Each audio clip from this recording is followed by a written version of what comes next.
أعوذ بالله من الشيطان الرجيم.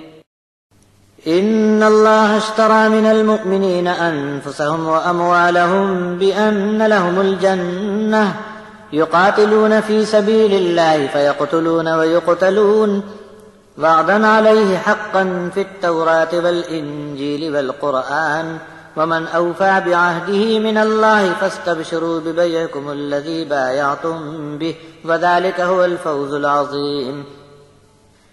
التائبون العابدون الحامدون السائحون الراكعون الساجدون الآمرون بالمعروف والناهون عن المنكر والحافظون لحدود الله وبشر المؤمنين.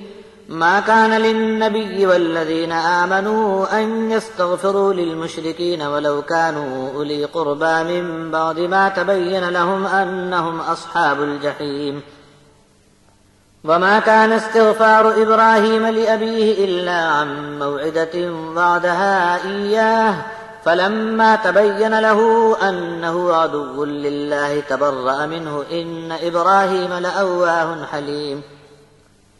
وما كان الله ليضل قوما بعد إذ هداهم حتى يبين لهم ما يتقون إن الله بكل شيء عليم. إن الله له ملك السماوات والأرض يحيي ويميت وما لكم من دون الله من ولي ولا نصير. لقد تاب الله على النبي والمهاجرين والأنصار الذين اتبعوه في ساعة العسرة من بعد ما كاد يزيغ قلوب فريق منهم ثم تاب عليهم إنه بهم رؤوف رحيم. وعلى الثلاثة الذين خلفوا حتى إذا ضاقت عليهم الأرض بما رحبت وضاقت عليهم أنفسهم وظنوا أن لا ملجأ من الله إلا إليه ثم تاب عليهم ليتوبوا إن الله هو التواب الرحيم. بے شک اللہ نے خرید لیا ہے ایمان والوں سے ان کی جان اور مال جنت کے بدلے میں. یہ لوگ اللہ کے راستے میں لڑتے ہیں، قتل کرتے بھی ہیں اور قتل کیے بھی جاتے ہیں. اللہ کے ذمے یہ وعدہ سچا ہے.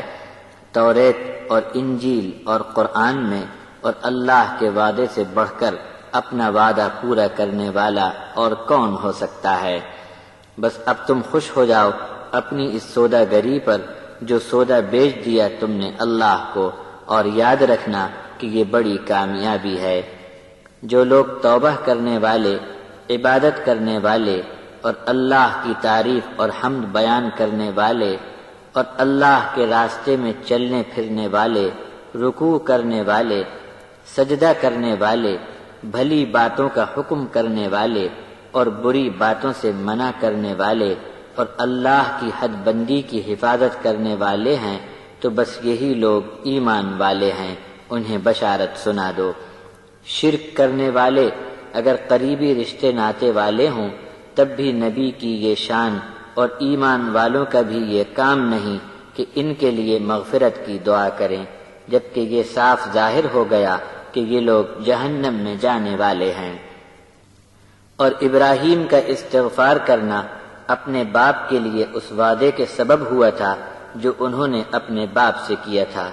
پھر جب ظاہر ہو گیا کہ یہ تو اللہ کا دشمن ہے تو ابراہیم نے اپنے باپ کے لیے بخشش کی دعا ترک کر دی. بے شک ابراہیم تھے بھی بڑے نرم دل اور بہت برداشت کرنے والے.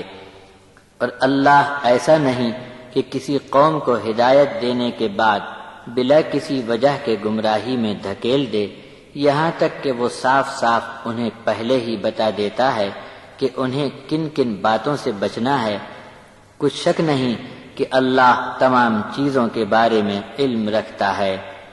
سچ جانو کہ آسمانوں اور زمین کی بادشاہی اللہ کے لیے ہے. وہی زندگی دیتا ہے اور وہی موت دیتا ہے، اور اللہ کے سوا تمہارا کوئی ولی نہیں اور کوئی مددگار نہیں. بے شک اللہ نے توجہ فرمائی نبی پر اور مہاجرین و انصار پر جنہوں نے بہت سخت گھڑی میں اور تنگی کے موقع پر نبی کا ساتھ دیا، جبکہ ایک موقع ایسا بھی آ گیا تھا کہ ان میں کے چند لوگوں کے دل مصیبت کے سبب ڈگمگانے لگے تھے.